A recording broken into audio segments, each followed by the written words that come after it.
Yo les postes, bienvenue dans cette nouvelle vidéo. On est de retour avec Nono. Salut Nono. Salut Sacha. Alors Nono, en plus de la Coupe du Monde, on va parler de divers sujets qui concernent le Paris Saint-Germain qui sont très importants pour la suite des événements. Comme tu as pu le voir, Christophe Galtier est au Qatar. Il a participé au match Argentine-Arabie Saoudite et a aussi vu la victoire de l'équipe de France face à l'Australie.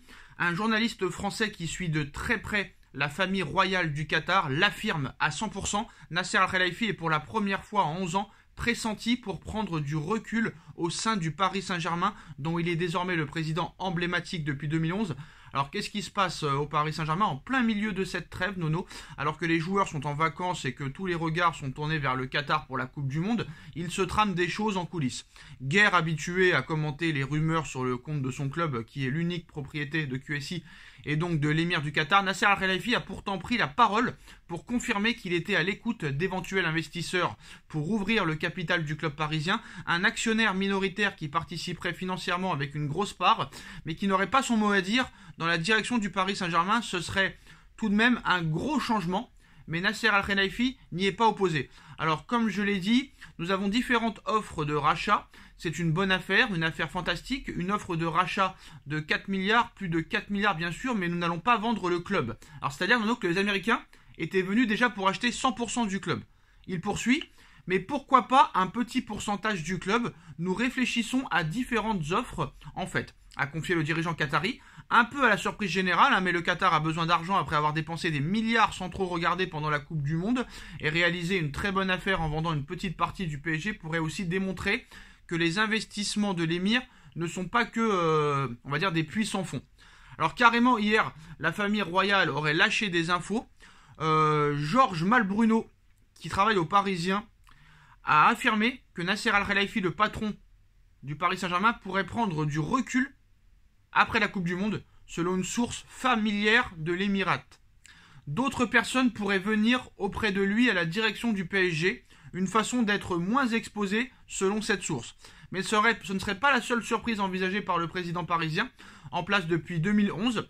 Nasser Al-Khelaifi, le patron du club qatarien, pourrait prendre du recul après la Coupe du Monde selon une source familière de l'Émirat. D'autres personnes pourraient venir, quelles personnes on ne sait pas, explique ainsi Georges Malbruno, qui n'est pas n'importe quel informateur à ce sujet.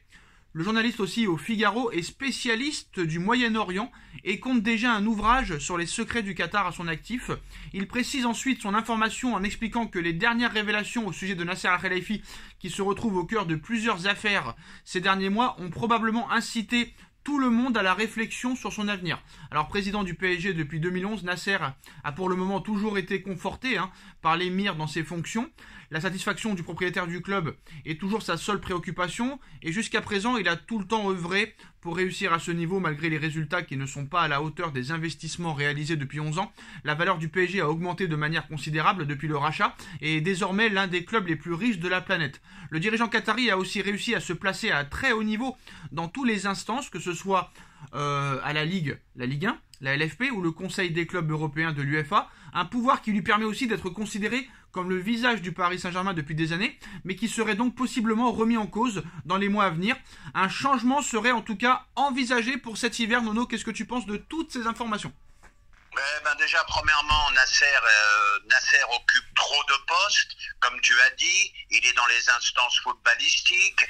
C'est le président, je crois, de Beansport, etc., président du PSG. Nasser est empêtré dans plusieurs affaires, donc je ne serais pas surpris qu'il prenne du recul. Et cette petite annonce comme quoi le PSG serait prêt à céder 10 à 15% du capital, il n'y a pas de fumée sans feu. Je pense qu'il faut s'attendre à des changements. Alors Nono, quand il répond à cette question, il dit « Nous avons reçu de ces mêmes investisseurs qui veulent acheter 10 à 15% au départ du club, une offre de 4 milliards. » C'est-à-dire que ces investisseurs américains, dont on ignore le nom, a proposé aux Qataris 4 milliards d'euros pour s'offrir le Paris Saint-Germain, Nono. Moi je serais pas surpris que ça soit vrai. Moi j'ai toujours pensé que le Qatar, son objectif c'était d'arriver jusqu'à la Coupe du Monde au Qatar. Donc qui se désengage après un petit peu ou totalement, je serais pas surpris. Alors Nono, 4 milliards d'euros, il répond non, pour l'instant 10 à 15%. Mais est-ce que c'est le début d'une vente au Paris Saint-Germain? Et deuxième question Nono, comme ça tu réponds en même temps, si ces mecs-là mettent 4 milliards d'euros sur un club, ça doit pas être des rigolos économiquement, hein. Ah, ben ça doit être de l'hyper costaud, ça doit être de l'hyper costaud. Et je ferai quand même une observation. On n'a jamais gagné la Ligue des Champions, mais au niveau commercial, ça a été un succès. Ils l'ont acheté 70 millions, le PSG, il vaut 4 milliards. Là, au niveau économique, c'est un succès, hein. C'est pas fini, Nono, hein. Le Paris Saint-Germain annonce, et Nasser en personne, que le Qatar pourrait racheter le Stade de France, que le PSG pourrait racheter le Stade de France. Depuis plusieurs années, QSI souhaite racheter le Parc des Princes, mais face à la gourmandise de la ville de Paris et de Madame Hidalgo, les Qataris envisageraient sérieusement de quitter le Parc des Princes, Nono. Alors le Parc des Princes, hein, le stade de toujours, hein, du PSG. Interrogé par Bloomberg, Nasser Al-Khelaifi a donc indiqué que le PSG pourrait quitter son stade de toujours si la situation restait inchangée. Paris mérite un meilleur stade, un stade plus grand. Ma première option, ce n'est pas de déménager, mais la ville de Paris nous incite à bouger. Ils ne veulent pas faire agrandir le parc, a-t-il indiqué. Avant de préciser, l'une des solutions serait de racheter le Stade de France, une option qui serait du goût, hein, de l'État, qui cherche à vendre un stade peu rentable. Al-Khelaifi a en tout cas fait savoir qu'il envisage très sérieusement de faire une offre pour acheter le Stade de France. L'équipe ajoute cependant que des sources internes à QSI affirment qu'une troisième possibilité existe également, à savoir construire, Nono, son propre stade. On a identifié 2 sites, précise-t-il au journal. Alors Nono, que faut-il faire? Le stade serait à Poissy, le terrain serait à Poissy. Faut-il convaincre... Alors attends, j'ai les 3 questions. Faut-il convaincre Madame Hidalgo ou le futur maire de Paris de vendre le Parc des Princes, comme ça les Qataris l'agrandissent? Faut-il racheter le Stade de France ou faut-il construire son propre stade? Moi, mon avis, Nono, je le dirai après le tien. Eh ben moi, je vais te dire, déjà, première contradiction, comme quoi le Qatar serait prêt à se désengager, et de l'autre côté, on entend qu'ils veulent acheter le Stade de France. Donc là, je comprends pas trop. Maintenant, pour en revenir... Mais ça veut rien dire, Nono. Nono, ça veut rien dire, ça. Nono, ça veut rien dire. Ben moi, je dis qu'il faut rester au Parc des Princes. Ouais, mais tu dis n'importe quoi, Nono. Hein. Tu dis n'importe quoi au début. C'est pas parce que ils se désengagent qu'ils peuvent pas acheter des stades. Ils ont toujours investi en France. Et de toute façon, même s'ils vendent 100% un jour, ce sera pas tout de suite, quoi qu'il arrive. Oui, de toute façon, tu as raison, la moitié de Paris leur appartient, donc ils peuvent acheter un stade. T'as tout dit, Nono, t'as tout dit. Voilà. Alors ton avis, ce serait de rester au parc et de l'agrandir? Ah, mais le parc, faut pas y toucher. Le parc, c'est vraiment le stade de la capitale.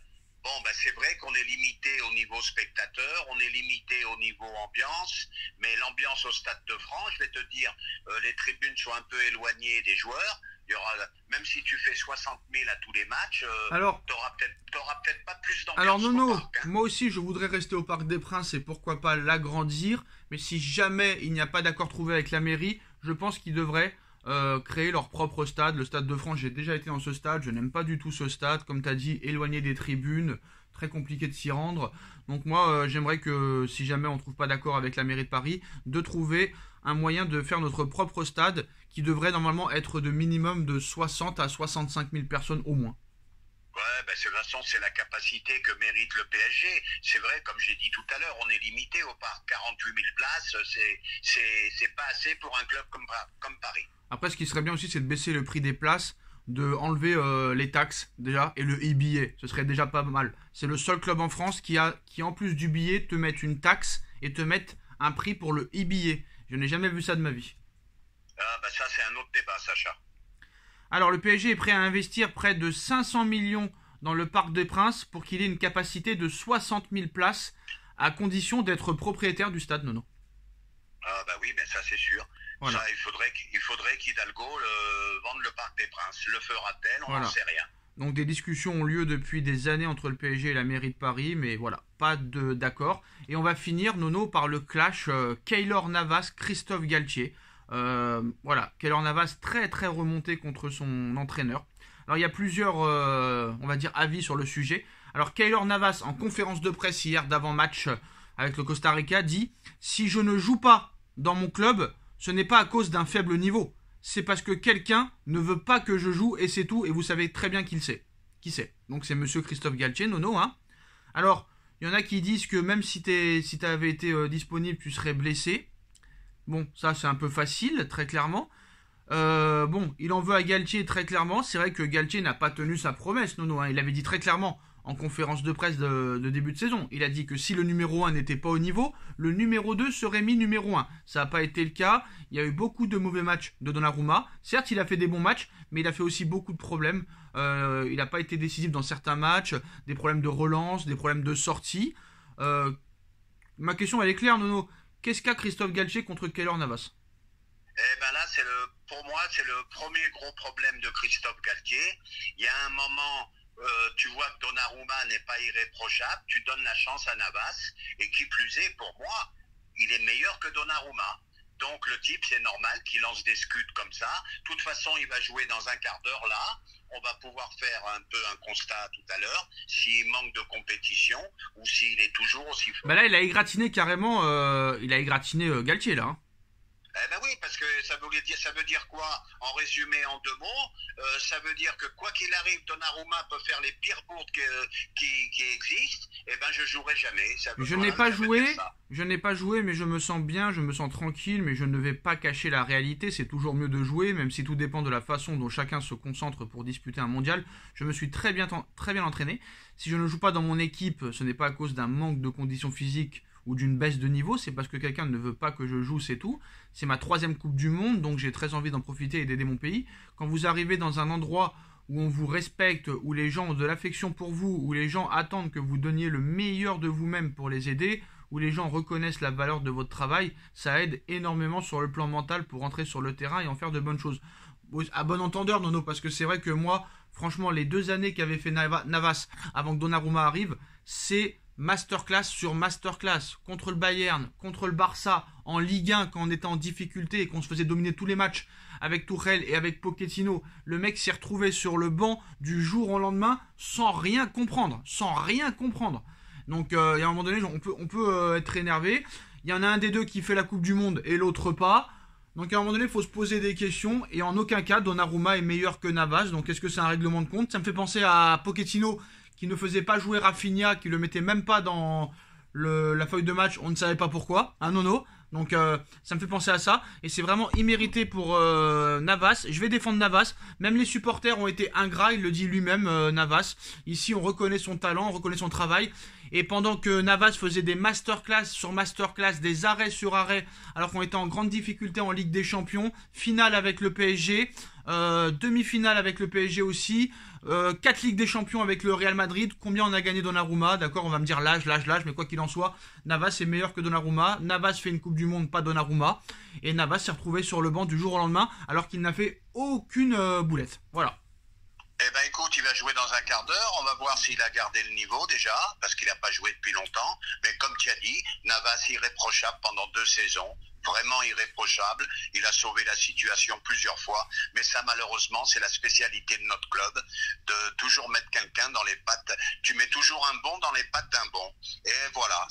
Voilà. Non. Et après, tu as des problèmes. Tu faisais venir Donnarumma, et si tu étais autoritaire, tu lui aurais dit, écoute mon pote, pour l'instant il y a un gardien qui est exceptionnel dans les buts, toi tu vas rester numéro 2, t'es jeune, t'attends. Voilà, c'est tout. Eh ben on est d'accord là-dessus, Sacha. Et ben voilà les postos, c'est la fin de cette vidéo. Dites-nous en commentaire ce que vous en pensez, on like, on partage, on commente, on s'abonne, et on se retrouve très vite pour une nouvelle vidéo. Merci Nono, merci à tous. Tchuss. Tchuss.